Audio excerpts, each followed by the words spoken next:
waktu terus berganti, jangan pernah menyerah, wujudkan mimpimu. Walau berat kau rasa, teruslah berlari, kejar dan kau raihlah prestasimu. Kita belajar prestasi, jujur dan mandiri, santun kata dan budaya, bersatu kita berbagi, memulihkan negeri ini untuk meraih prestasi dan tetap saling menjaga.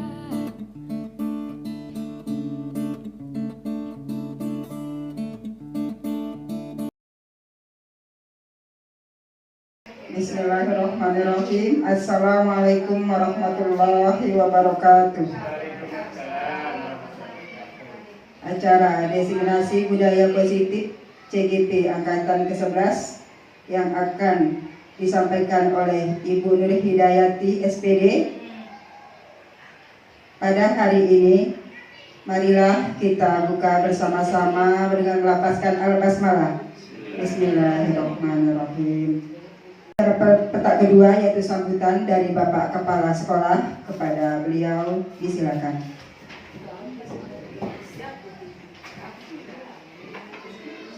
Bismillahirrahmanirrahim. Assalamualaikum warahmatullahi wabarakatuh. Alhamdulillahirabbil alamin. Wassalatu wassalamu ala asyrofil anbiya'i wal mursalin sayyidina wa maulana Muhammadin wa ala alihi washabihi ajmain.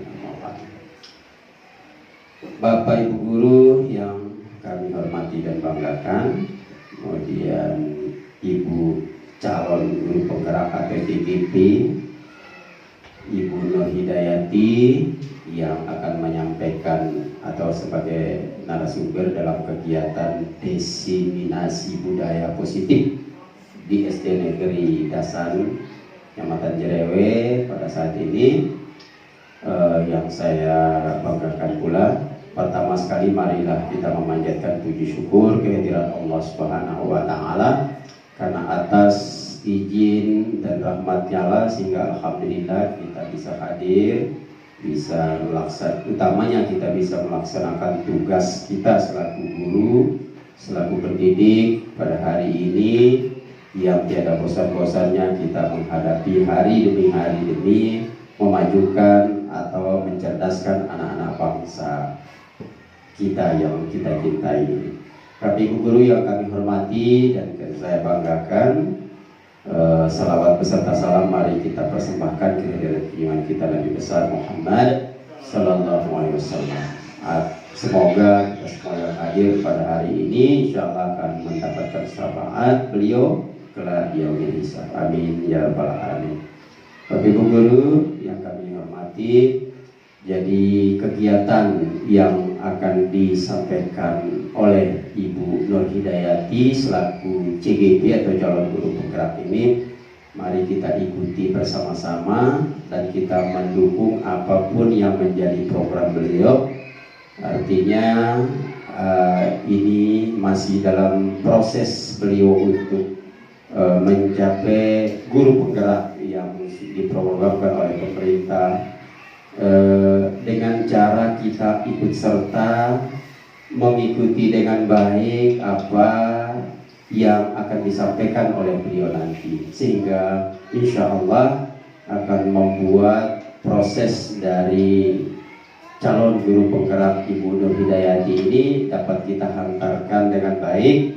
Kita memberikan dorongan baik spiritual maupun dorongan berupa kehadiran kita atau bentuk dari dukungan kita, baik saat ini, masa yang telah berlalu beberapa waktu kemarin, maupun masa-masa yang akan datang atau hari-hari yang akan datang.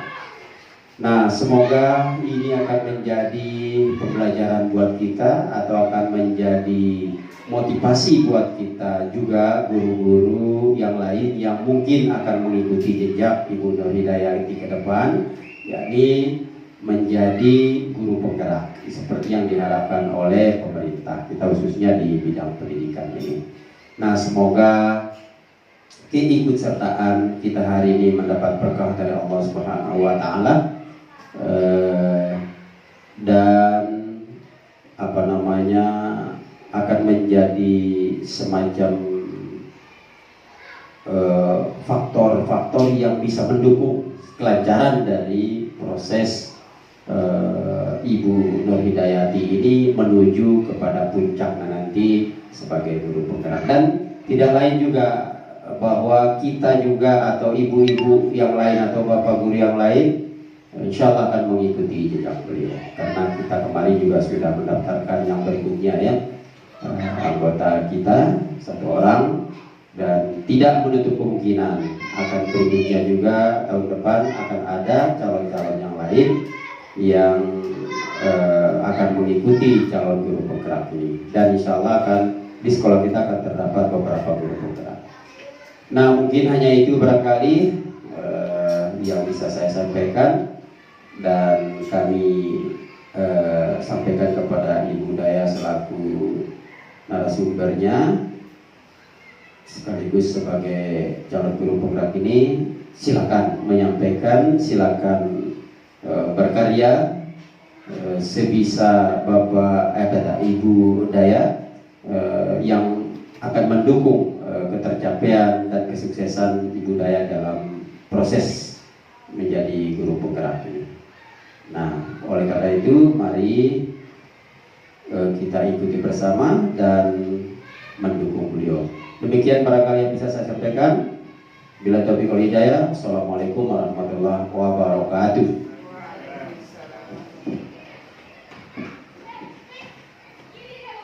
Terima kasih kami sampaikan kepada Bapak Skapulin SPDSD selaku Bapak Kepala Sekolah.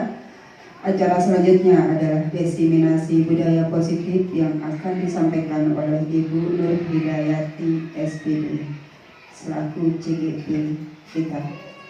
Kepada beliau disilakan.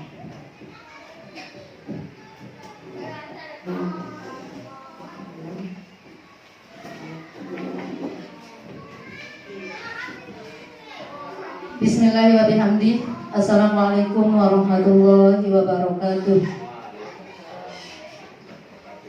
Alhamdulillahirabbil alamin, hamdan syakirin, hamdan radin, hamdan mustaghfirin bil ashar, hamdan yuafi ni'amahu wa yukafi mazidah.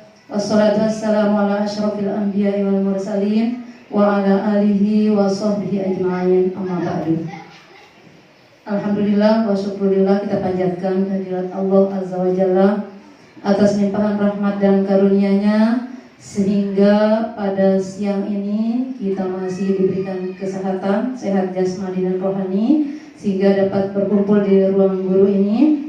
Selanjutnya salawat dan salam tak lupa kita aturkan kehadapan baginda Nabi besar Muhammad Sallallahu Alaihi Wasallam yang telah membawa umat manusia dari alam yang gelap gulita menuju alam yang terang benderang yang disinari dengan iman dan Islam. Alhamdulillah. Pertama sekali saya pribadi mengucapkan terima kasih yang tak terhingga kepada Bapak Kepala Sekolah atas dukungan dan motivasi yang beliau berikan kepada saya.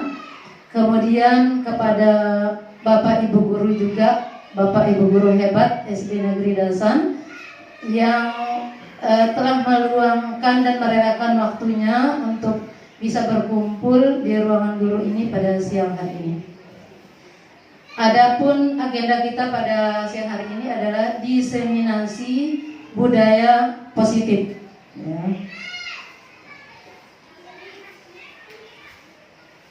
Ya, mari kita belajar bersama, berkolaborasi, saling mendukung demi mewujudkan disiplin positif di sekolah kita. Jadi, adapun tujuan saya mengumpulkan bapak-bapak, ibu-ibu di sini pada hari ini adalah ingin membagikan pemahaman tentang konsep inti budaya positif kepada semua rekan guru yang ada di SD Negeri Dasan ini. Kemudian juga ingin membagikan pengalaman-pengalaman penerapan konsep inti budaya positif yang pernah saya lakukan. Ini bukan berarti bahwa saya lebih tahu atau lebih bisa ya. Jadi ini adalah sharing kita ya. kita sharing, kita berkolaborasi bagaimana caranya supaya tercipta budaya positif di sekolah kita ini. Sebelum kita mulai, yuk senyum selama 30 detik. Coba ibu-ibu, bapak-bapak berhadapan, ya, berhadapan yang duduk berdua, silakan berhadapan. Senyum selama 30 detik, ya. Tik, tik, tik, tik, tik. Iya, bagaimana? Semua senang ya? Senang, bahagia, sudah senyum. Selanjutnya, sebelum kita memulai, kita mungkin kita membuat kesepakatan quorum dulu. Kesepakatan quorum. Itu contohnya, yang pertama menghargai siapapun, menjadi pendengar yang baik, berbicara setelah dipersilakan, mengikuti kegiatan dengan gembira. Mungkin ada yang bisa menambahkan lagi. Apa lagi? Mungkin ada yang bisa menambahkan. Tidak meninggalkan ruangan. Tidak meninggalkan ruangan sebelum kegiatan ini selesai. Ya, kita tambahkan. Kecuali kalau ada hal-hal yang yang tidak bisa ditinggalkan. Itu saja ya. Apalagi tambahannya? Tidak membuang muka ketika diajak berbicara. Tidak membuang muka ketika diajak berbicara. Ya, lanjut. Ya, kita sepakat ya? Sepakat. Terus yang selanjutnya? Selama kurang lebih 1 jam. Tidak menerima telepon. Kalau ada yang mendesak boleh kan? Boleh sih. Sudah. Lanjut? Ya, kita lanjut. Nah, sebelum kita masuk ke inti, apa itu pendidikan? Kita harus tahu apa itu pendidikan. Menurut Ki Hajar Dewantara, pendidikan itu adalah menuntun segala kodrat yang ada pada anak-anak agar mereka dapat mencapai keselamatan dan kebahagiaan yang setinggi-tingginya, baik sebagai manusia maupun sebagai anggota masyarakat. Jadi intinya menurut Ki Hajar Dewantara ini, pendidikan itu adalah menuntun. Menuntun itu artinya apa, Bapak Ibu? Kira-kira apa arti menuntun? Membimbing. Yang lain? Mengajar.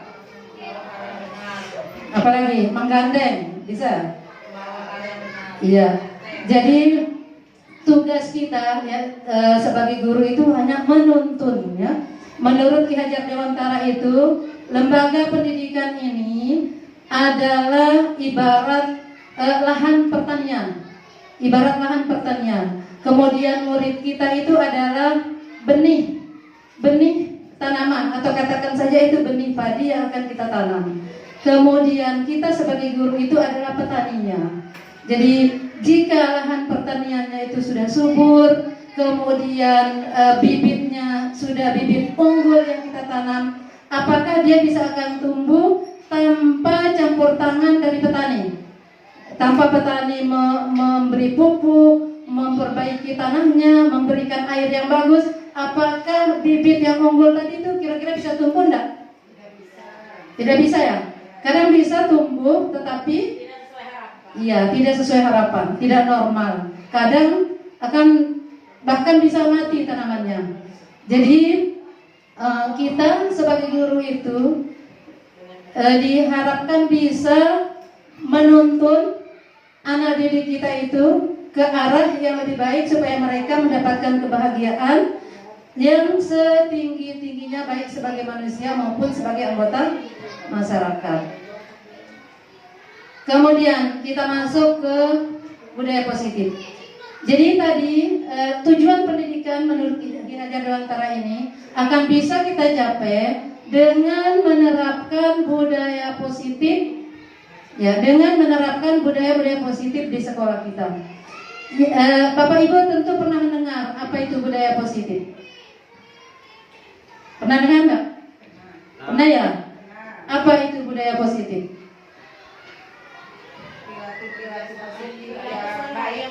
harus dikembangkan dalam suatu lingkungan. Iya, jadi budaya positif itu perilaku baik yang dikembangkan di dalam satu lingkungan. Jadi budaya positif itu nilai-nilai atau keyakinan-keyakinan ataupun kebiasaan-kebiasaan yang diterapkan di sekolah yang berpihak pada murid dan dapat mendorong murid menjadi pribadi yang kritis, penuh rasa hormat, mandiri dan bertanggung jawab. Jadi itu budaya positifnya. Banyak sekali budaya positif yang pernah kita terapkan di sekolah kita, seperti misalnya 5S: senyum, salam, sapa, sopan, santun. Banyak lagi ya. Kemudian,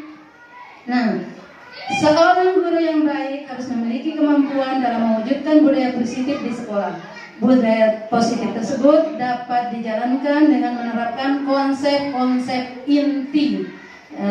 Jadi di dalam materi ini, konsep inti itu ada 7 ya. Yang termasuk dalam budaya positif atau konsep inti budaya positif itu ada 7. Yang pertama, perubahan paradigma belajar. Yang kedua, disiplin positif dan nilai kebajikan. Kemudian yang ketiga, motivasi perilaku manusia. Yang keempat, keyakinan kelas atau keyakinan sekolah.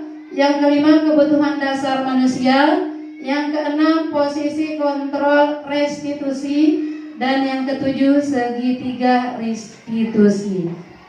Jadi inilah budaya positif yang perlu kita terapkan dan kembangkan di sekolah kita ini. Ada 7. Kami mempelajari ini di PGP itu kurang lebih 2 minggu ini Bapak Ibu. Tapi saya akan menyampaikan di sini kurang lebih 1 jam ke depan. Kita hanya menyampaikan yang inti-intinya saja. Perubahan paradigma belajar. Kita telaah perkataan dari Stephen R. Covey tahun 1991 mengatakan, bila ingin membuat kemajuan perlahan, sedikit-sedikit, ubahlah sikap atau perilaku Anda. Namun, bila ingin memperbaiki cara-cara utama kita, maka ubahlah kerangka acuan kita.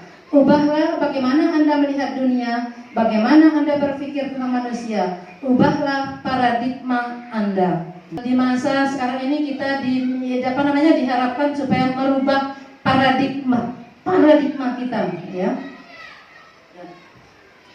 Dalam hal merubah paradigma ini, coba kita lakukan kegiatan cobalah buka. Ini nama kegiatannya cobalah buka. Coba ibu-ibu membayangkan, ya, ibu bapak membayangkan bahwa di dalam kepalan tangan kita ini ada sesuatu hal yang sangat berharga, yang saking berharganya bahkan itu menyangkut hidup dan matinya kita. Coba dikepalkan tangannya, anggap bahwa di situ ada benda barang berharga milik kita. Kemudian teman yang lain, ya, ada teman yang lain datang ingin membuka kepalan tangan kita itu. Apakah kita akan memberikan atau enggak? Enggak ya? Ya. Jadi, apakah yang memegang kontrol atas diri Anda? Iya. Jadi, kita sendiri yang memegang kontrol atas diri kita. Kita tidak akan mungkin membiarkan orang lain akan membuka kepalan tangan kita. Ya. Seandainya orang lain membuka, kita biarkan orang lain, berarti kita itu berada di bawah kontrol orang lain. Demikian pula dengan murid kita. Ya, murid kita itu adalah yang unik, ya, punya keistimewaan masing-masing, punya minat bakat masing-masing. Kita tidak bisa memberikan kontrol yang lebih kepada mereka. Jadi kita tidak bisa memaksa apapun yang kita inginkan untuk dikerjakan oleh mereka. Itu maksudnya. Kalaupun murid kita itu melaksanakan apa yang kita perintah, mungkin di saat itu mereka sedang memilih bahwa mereka berada di bawah kontrol kita. Gitu. Kemudian perubahan paradigma di sini, ya, yaitu perubahan paradigma dari stimulus respon menuju ke teori kontrol. Jadi ini saya contohkan hanya beberapa, ya. kita mencoba mengubah orang agar berpandangan sama dengan kita. Ini stimulus respon. Yang sekarang hendaknya diubah menjadi teori kontrol, itu kita berusaha memahami pandangan orang lain. Terus orang lain bisa mengontrol saya. Diubah ke teori kontrol, hanya Anda yang bisa mengontrol diri Anda sendiri. Kemudian perilaku buruk dilihat sebagai suatu kesalahan. Itu kalau stimulus respon. Kalau teori kontrolnya, semua perilaku memiliki tujuan. Kemudian saya bisa mengontrol orang lain.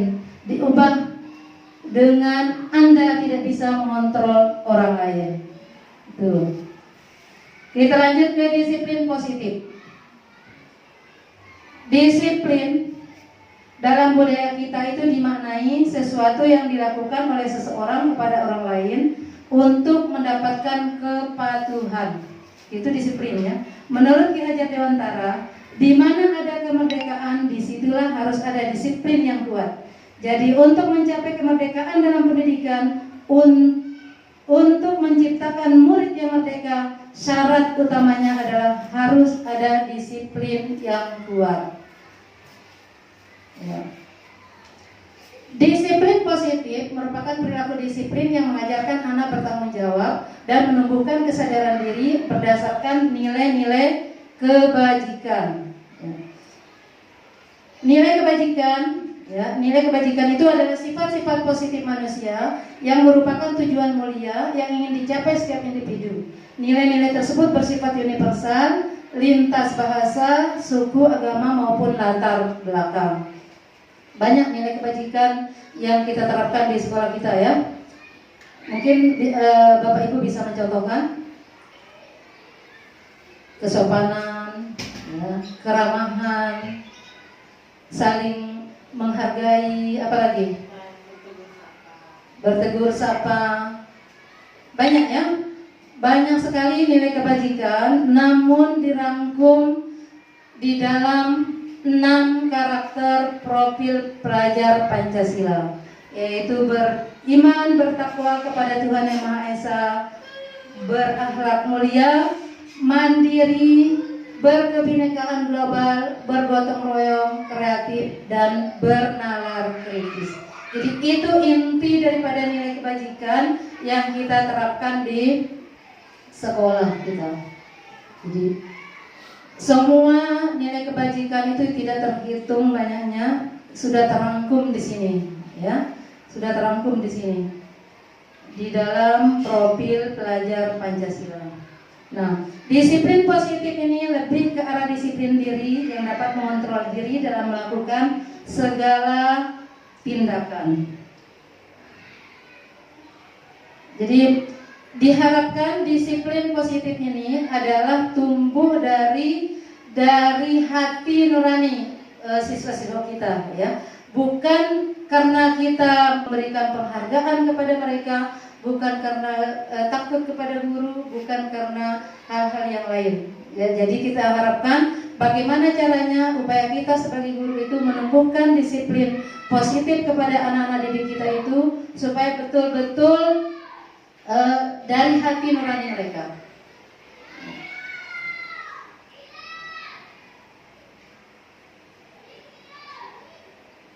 Kemudian kita lanjut ke yang selanjutnya, yaitu motivasi perilaku manusia.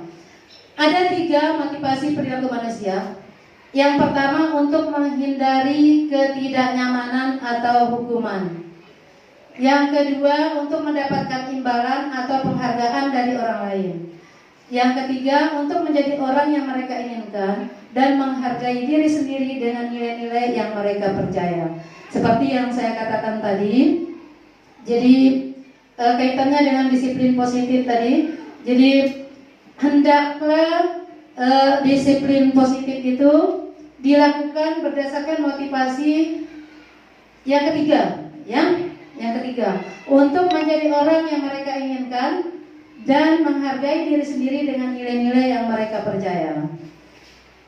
Bayangkan kita saja ya, jangan kita misalnya datang pagi ke sekolah, yang pertama untuk menghindari ketidaknyamanan atau hanya ingin mendapat pujian dari Bapak Kepala Sekolah misalnya.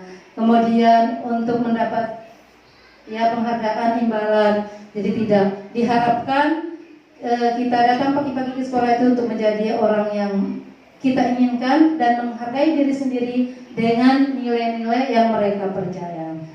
Jadi kita harapkan kepada anak-anak kita juga akan tumbuh motivasi perilaku yang ketiga, ya. Kemudian keyakinan kelas. Keyakinan kelas atau keyakinan sekolah. Hendaklah guru itu berperan dalam mewujudkan terbentuknya keyakinan sekolah atau kelas dengan adanya kesepakatan antara guru dan murid. Jadi untuk menciptakan keyakinan kelas itu harus disepakati, harus ada kesepakatan kerjasama antara guru dengan murid. Tidak bisa guru sendiri yang membuat, misalnya ini keyakinan kelas kita, anak-anak menjaga kebersihan misalnya, tidak bisa serta-merta begitu ya. Jadi harus kita membuat keyakinan kelas itu bersama-sama dengan murid. Ini contoh keyakinan kelas 5 yang sudah kami buat. Keyakinan kelas 5 SD Negeri Dasar, saling menghormati, menjaga kebersihan, patuhi aturan, disiplin, selalu jujur, menjaga keamanan. Nah, seperti tadi itu kita secara tidak langsung sudah mencontohkan membuat keyakinan kelas tadi. Tadi kita membuat kesepakatan di awal, itu kesepakatan forum diseminasi tadi. Ya, seperti itu kita membuat keyakinan kelas di kelas kita. Itu harus dengan bermusyawarah kerjasama dengan siswa kita. Semangat pagi, pagi, luar biasa. Semangat pagi,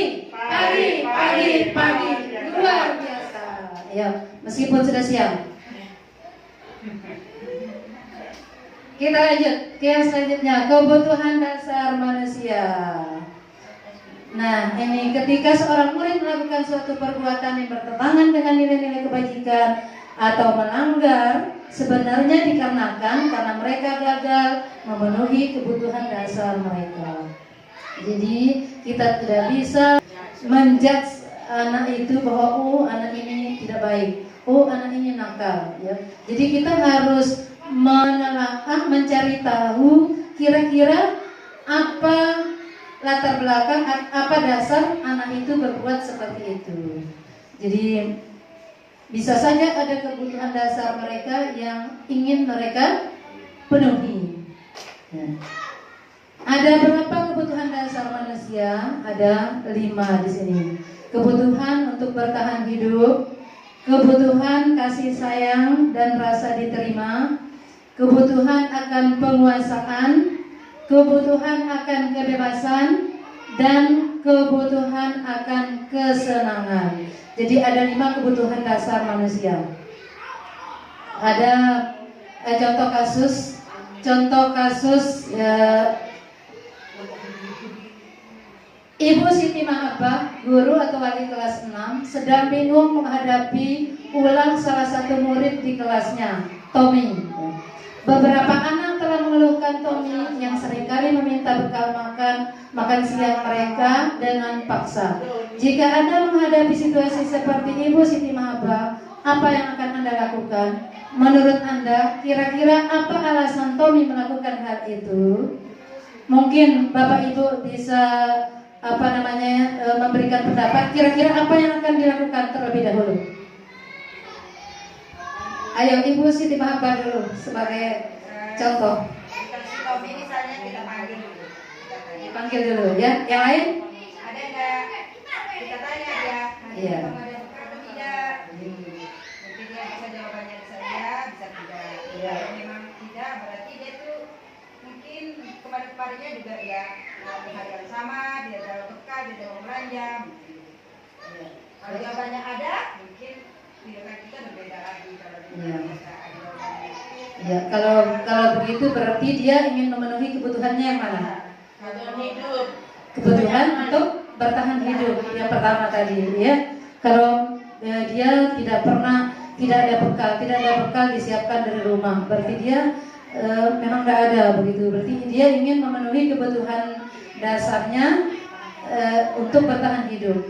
Kemudian yang lain? Atau misalnya Kan biasanya anak-anak itu misal si Tommy ini kan biasanya selalu minta bekal anak-anak. Nah, kita pastikan dulu dia sudah sarapan di rumah atau memang sudah kan kebiasaan tuh anak-anak itu sudah sarapan di rumah atau ada bekal sendiri, dia tuh ada kesenangan minta bekal temannya. Senang. Ya, senang. Berarti itu dipastikan dulu. Memang tidak dia tuh tidak kesenangannya dia iri kalau dengan kerapuk. Iya, bisa dipahami. Berarti kalau dia si Tommy ini menjawab bahwa dia senang aja, begitu senang lihat senangnya, lihat temannya nangis dia senang, ketawa-ketawa gembira. Berarti dia ingin memenuhi kebutuhan dasarnya kan kesenangan. Yang lain? Mungkin ada yang lain? Mungkin ada yang lain? Baik, kita lihat alasan Tommy yang pertama. Karena ia lapar dan orang tuanya tidak membawakannya bekal makan siang, maka kebutuhan dasar yang sedang berusaha dipenuhi oleh Tommy adalah kebutuhan untuk bertahan hidup yang tadi ya.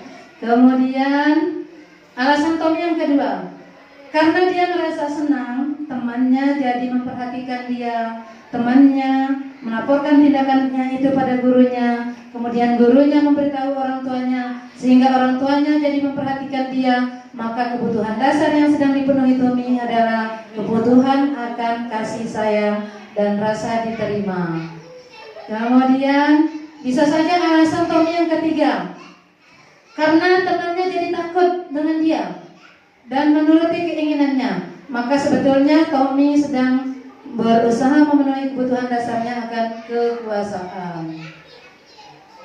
Kemudian yang keempat, alasannya karena dia merasa bosan dengan bekal makanan yang dibawakan ibunya dari rumah, karena ibunya selalu membawakan bekal yang sama. Oleh karena itu, dia ingin mencoba makanan temannya, beraneka ragam makanan. Maka Tommy sedang berusaha memenuhi kebutuhan dasarnya akan kebebasan. Alasan Tommy yang kelima, karena ia ingin melakukannya iseng, yang tadi ya, iseng saja, dan ia menikmati ekspresi wajah teman-temannya yang kesal karena diambil makanannya dan menurut dia ekspresi teman-temannya itu lucu, maka berarti Tommy sedang berusaha memenuhi kebutuhan dasarnya akan kesenangan. Jadi setiap perilaku anak ya, setiap perilaku murid itu ada alasannya ya. Jadi kita tidak bisa serta-merta menganggap atau memberikan label terhadap anak itu nakal dan sebagainya ya.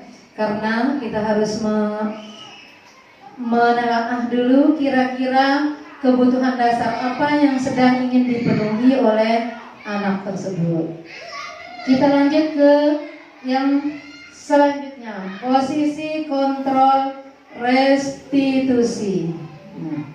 Posisi kontrol restitusi itu ada 5 posisi guru. Ada guru sebagai penghukum, ada guru sebagai pembuat merasa bersalah, ada guru sebagai teman, ada guru sebagai pemantau, kemudian yang kelima ada guru sebagai manajer.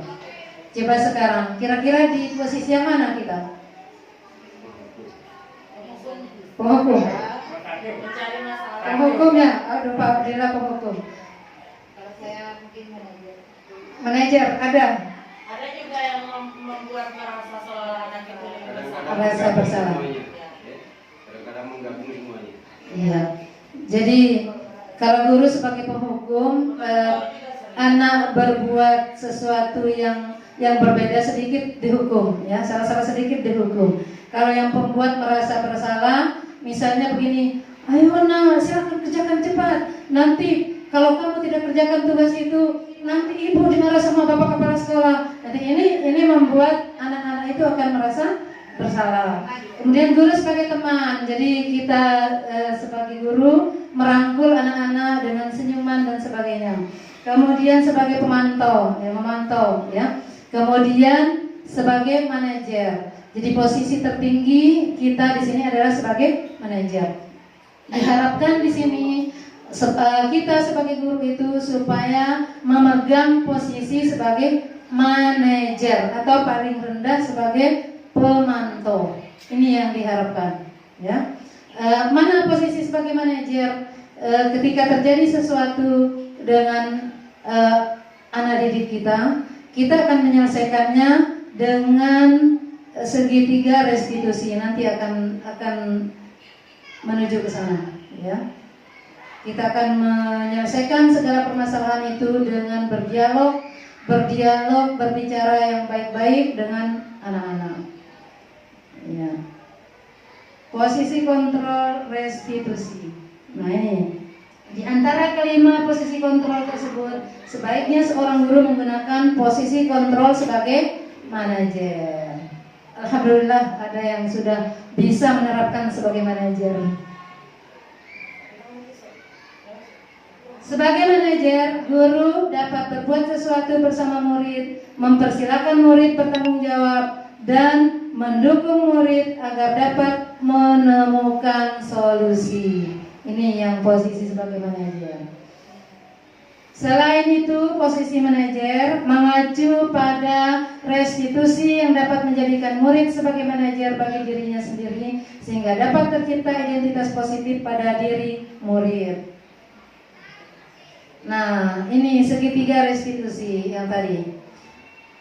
Segitiga restitusi, ya, ini yang diharapkan sebagai manajer itu dalam menyelesaikan permasalahan dengan murid kita itu dengan memakai tahapan dalam segitiga restitusi. Yang pertama, menstabilkan identitas. Yang kedua, validasi tindakan yang salah. Yang ketiga, menanyakan keyakinan.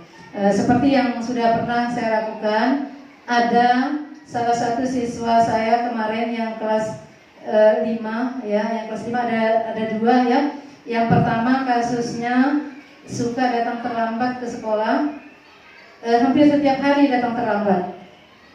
Kemudian yang kedua kasusnya berkelahi sampai kita panik tempo hari itu kan, sampai dia sesak napas. Ya, sampai sesak napas, hampir kita bawa ke puskesmas gara-gara temannya menyebutkan nama orang tuanya, mengolok nama orang tuanya. Jadi cara yang pertama saya lakukan adalah menstabilkan identitas. Yang pertama saya panggil mereka, saya tanyakan apa yang sebenarnya terjadi. Kemudian ada kata-kata yang kalimat yang kita ucapkan di menstabilkan identitas itu.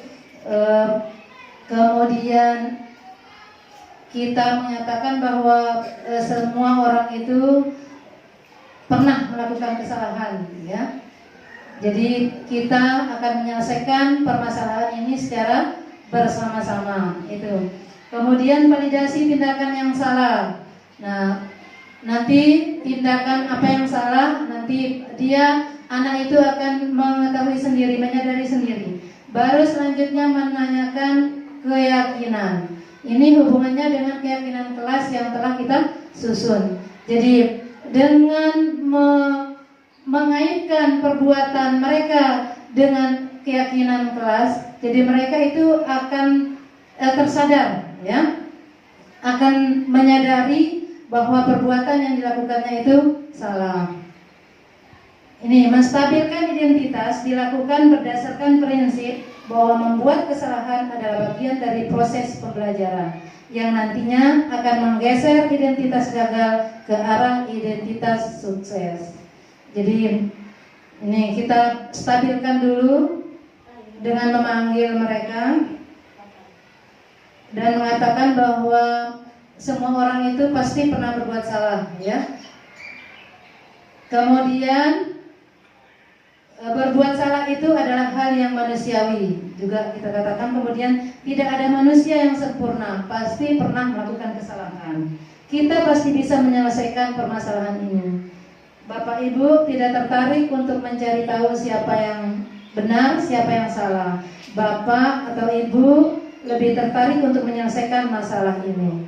Kalau kamu mengizinkan dirimu sendiri, menyalahkan dirimu sendiri terus-menerus, apakah kamu bersikap baik pada dirimu sendiri? Nah, saya ingin mencari solusi dari permasalahan ini. Itu kira-kira kalimat yang kita katakan kepada anak-anak terkait dengan menstabilkan identitas. Kemudian validasi tindakan yang salah. Validasi tindakan yang salah dilakukan berdasarkan prinsip bahwa setiap perilaku berupaya memenuhi suatu kebutuhan tertentu, sehingga guru atau orang tua akan bergeser dari pemikiran stimulus respon menjadi proaktif serta akan lebih mengenali dan mengakui kebutuhan murid atau anak. Jadi di dalam tahapan validasi tindakan yang salah ini, kita atau guru itu mengaitkan dengan motivasi perilaku manusia dan kebutuhan dasar manusia. Jadi setiap perilaku yang dilakukan oleh anak itu pasti ada tujuan, pasti ada alasannya. Kemudian di validasi tindakan yang salah, kamu pasti punya alasan mengapa melakukan hal tersebut. Ini biasa kita katakan kepada anak, kamu boleh tetap berusaha menjaga sikap itu, tapi tambahkan sikap yang lain yang baru, yang lebih baik ya. Yang bisa terlihat kamu merasa senang dengan hal yang kamu lakukan, tapi jadinya kamu merugikan orang lain. Itu kira-kira kalimat yang kita katakan kepada anak pada tahap validasi tindakan yang salah. Kemudian menanyakan keyakinan. Menanyakan keyakinan dilakukan dengan memberi pertanyaan-pertanyaan bermakna kepada murid atau anak untuk memunculkan motivasi secara intrinsik sehingga mampu mengaitkan keyakinannya dengan tindakan yang salah. Ya. Jadi kita kaitkan tindakan anak itu dengan keyakinan kelas atau keyakinan sekolah yang sudah kita sepakati. Contohnya begini, misalnya ketika anak itu sudah mengakui kesalahannya, kita tanyakan kepada dia, kira-kira keyakinan kelas yang mana yang kamu langgar? Seperti itu ya. Seperti anak kelas 5 tempo hari, dia jawab disiplin karena dia suka terlambat ya. Dia melanggar keyakinan kelasnya disiplin. Terus yang suka berkelahi tadi, dia menjawab, oh saya melanggar keyakinan kelas yang menciptakan keamanan di kelas atau menjaga keamanan di kelas. Kesimpulan, seorang guru yang baik harus memiliki kemampuan dalam mewujudkan budaya positif di sekolah. Budaya positif tersebut dapat dijalankan dengan menerapkan konsep-konsep inti seperti yang kami sebutkan tadi di awal, disiplin positif, motivasi perilaku manusia, keyakinan sekolah atau kelas, kebutuhan dasar manusia, posisi kontrol restitusi, dan segitiga restitusi. Ditambah lagi dengan yang di awal tadi, perubahan paradigma belajar. Jadi saya rasa demikian yang bisa saya sampaikan. Mungkin ada pertanyaan, kita bisa menyelesaikan bersama-sama, menjawab bersama-sama. Demikian, wassalamualaikum warahmatullahi wabarakatuh.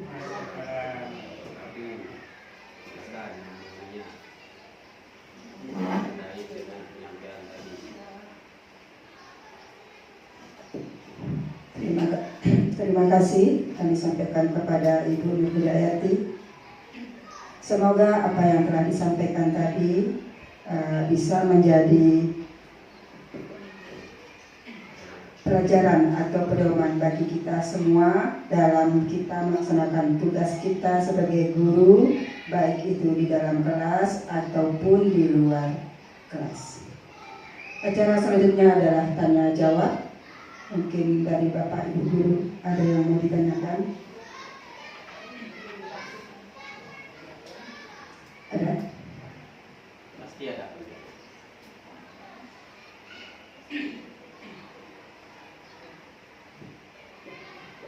Mungkin mengenai disiplin positif yang sudah dilaksanakan di dalam kelas masing-masing, mungkin ada yang masukan. Kalau tidak ada pertanyaan, bisa memberi masukan pengalaman di dalam kelas.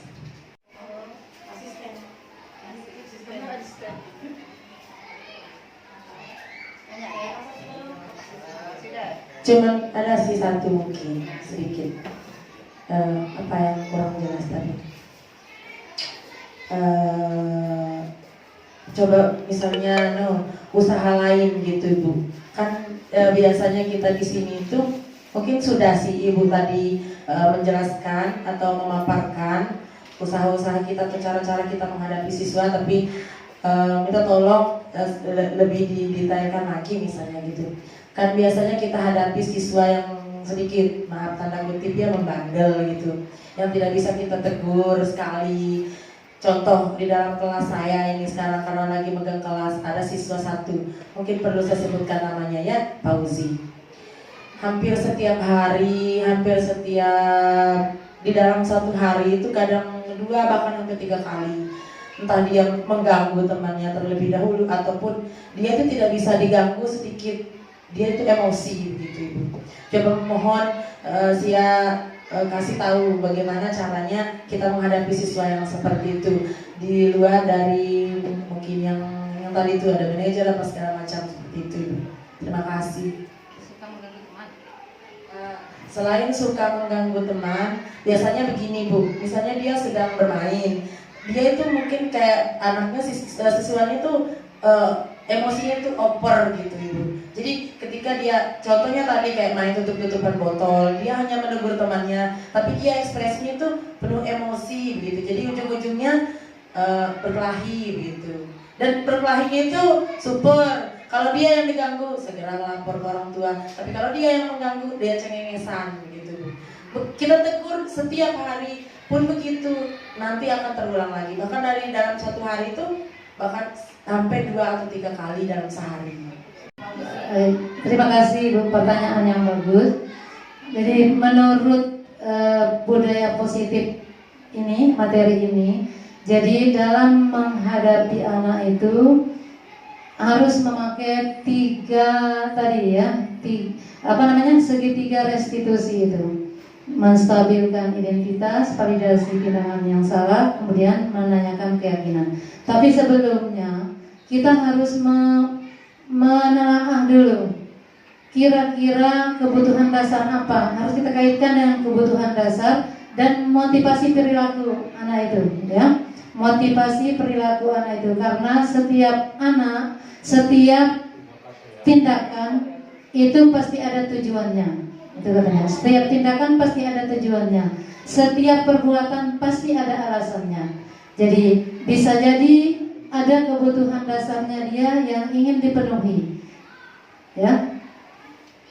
Dia suka mengganggu temannya seperti yang tadi, yang contoh kasus yang tadi. Ada 5 alasan yang kemungkinan akan muncul dari anak itu, yang seperti contoh anak buahnya Ibu Siti Mahabbah tadi yang kelas 6. Jadi kita harus melihat seperti itu. Nah, kalau sudah ketemu kira-kira kebutuhan dasarnya apa atau motivasi perilakunya yang mana dia melakukan perbuatan itu, maka kita akan berusaha untuk memenuhi kebutuhan dasar itu, atau bagaimana upaya kita untuk mencegahnya, ya. Karena kita di sini ini sebagai guru bukan serta-merta menghukum anak atau menyalahkan anak yang berbuat salah, bukan, ya. Jadi kita harus memikirkan dulu kira-kira apa motivasi anak itu berbuat demikian. Iya, mungkin bisa ditambahkan oleh Bapak Kepala Sekolah. Ya, sesuai dengan penjelasan tadi juga ya, dan ilmu-ilmu yang pernah kita lalui, kembali kepada yang manajerial tadi ya. Posisi kontrol kita mana tadi? Guru sebagai manajer sudah dijelaskan tadi oleh Ibu Daya, sebagai posisi kontrol tertinggi kita sebagai seorang guru, seperti dijelaskan tadi. Kalau kita sebagai penghukum itu masih tingkatannya yang lebih rendah di situ ya. Seperti misalnya memberi hukuman serta merta tanpa kita mengetahui, menelusuri apa latar belakang sebenarnya si anak ini. Kayak tadi diuraikan oleh Ibu Haria. Nah, pertanyaannya tadi, menghadapi anak yang seperti itu kelakuannya, setiap hari mengganggu saja ya, selalu ingin mengganggu. Nah, kemungkinan besar kalau kita lihat dari belakangnya itu ya, ada anak yang tidak memperoleh misalnya rasa kasih sayang dari orang tua, kemudian untuk bertahan hidup, kemudian penguasaan, ingin dia menguasai kelas itu, minta semacam pengakuan begitu bahwa saya lah yang berkuasa. Kemudian ada lagi kebebasan, mungkin selama ini di rumahnya kurang begitu bebas dengan lingkungannya dan lain-lain sebagainya, ibaratnya kita bawa sini ya. Nah, ini kita sama-sama mengkaji ya. Kemudian ada mungkin dia kurang kesenangan, ingin mencari kesenangan lagi di kelas ini, sementara di rumahnya tidak mendapatkan begitu kesenangan-kesenangan, mungkin dibatasi oleh orang tuanya barangkali. Menurut saya sih mungkin masuk ke 3 sama 5 itu. 3 sama 5 ya, penguasaan dan kesenangan. Nah, bisa jadi ya. Nah, ini apa yang disuguhkan oleh Ibu Daya selaku guru penggerak, calon guru penggerak ini ada kaitannya semua dengan apa yang perilaku anak yang kita hadapi keseharian itu ya. Nah, ini suatu ilmu yang sangat berharga buat kita selaku guru, di mana di sini sudah dijelaskan seperti apa sih anak yang berperilaku, sehingga kadang-kadang di luar dari nalar kita, di luar dari kesanggupan kita untuk mengambil sebuah keputusan. Nah, dengan adanya hal yang disampaikan oleh calon guru penggerak ini, alhamdulillah ada ketambahan ilmu buat kita. Oh, ternyata seperti inilah anak itu ya. Saya juga memetik ini apa yang disampaikan oleh budaya ya. Kadang-kadang kita lupa tindakan apa yang seharusnya kita ambil. Kadang-kadang kita kembali kepada penghukum itu. Kontrol kita itu sebagai penghukum. Ya. Sedikit-sedikit kita panggil, sini. Kenapa kamu gitu? Nah, kalau zaman dulu langsung dipeleng gitu ya. Untung zaman sekarang sudah ada lagi. Nah, tanpa kita mengetahui apa latar belakang anak itu. Ya, kemungkinan besar kita angan-angan, kita ingat-ingat seperti apa sih gambaran orang tua anak ini ya di rumahnya, di dalam kampungnya seperti apa. Kalau memang kebetulan kita bertetangga dengan mereka atau satu kampung, bisa jadi kita akan bisa melihat seperti apa sih kehidupan mereka, keluarga dia, atau dia diperlakukan di dalam keluarganya seperti apa. Maka disitulah kita bisa mengambil kesimpulan, entah kita sebagai kontrol kita itu sebagai apa, posisi kontrol kita sebagai manajer atau pemantau atau teman, mana yang cocok di situ yang kita pakai. Tetapi yang paling pas itu, yang paling tinggi itu sebagai manajer itu, seperti tadi dijelaskan ya. Nah, yang serta merta kita beri hukuman atau tanpa kita mengetahui dulu apa latar belakang dia, sehingga dia berlaku jahat dengan teman-temannya di sekolah, kadang merampas makanannya, pulpennya, alat tulisnya, dirampas biasanya seperti itu anak-anak. Kemungkinan besar ada seperti tadi itu, ingin menguasai, karena dia tidak pernah mendapatkan di rumah, ingin mendapatkan kepuasan, kebebasan dan lain-lain sebagainya, atau kasih sayang yang tidak pernah diberikan orang tuanya. Mungkin itu barangkali ya menurut saya. Terima kasih. Ya, terima kasih saya sampaikan kepada Bapak Kepala Sekolah dan Ibu Nur Hidayati. Semoga apa yang kita dapatkan hari ini dan sebaik-baiknya guru, semoga kita semua bisa memposisikan diri sebagai manajer. Amin ya rabbal alamin. Karena semua dari acara pertama sampai acara keempat sudah kita lalui, maka acara ini kita tutup dengan bersama-sama melafazkan alhamdulillah. Alhamdulillahirabbil alamin. Wabillahi taufiq wal hidayah. Wassalamualaikum warahmatullahi wabarakatuh.